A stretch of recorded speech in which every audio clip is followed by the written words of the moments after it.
Good morning everyone! Let's eat adobong manok.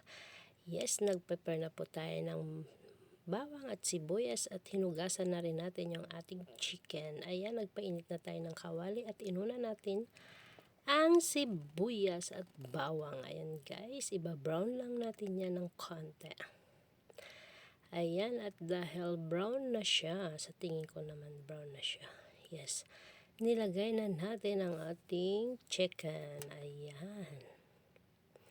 Ayan yung ating chicken. Pinapry ko lang siya ng konti. Ayan.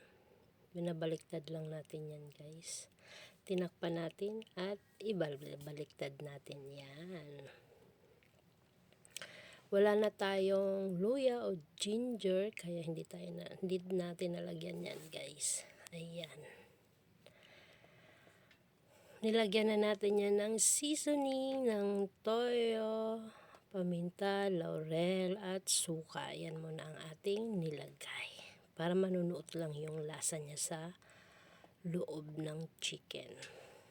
Ayan.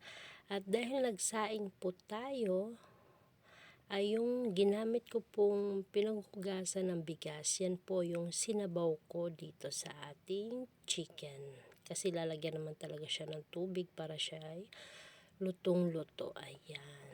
Binaliktad na natin siya. Nilagyan na natin ng lahat ng kanyang panglasa.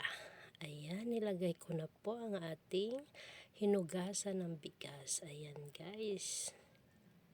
Pakuluin lang natin siya ng pakuluin hanggang sa bumaba po yung kanyang tubig. At kung yung talagang walang-wala na siya, konti na lang guys at medyo malapot na. Ibig sabihin, luto na po yung ating chicken. Ayan, naubos na yung tubig. Kanina po ang daming tubig niya, 'di ba? Ayan. Ayan, hininaan lang natin yung apoy hanggang sa bumaba yung kanyang sabaw.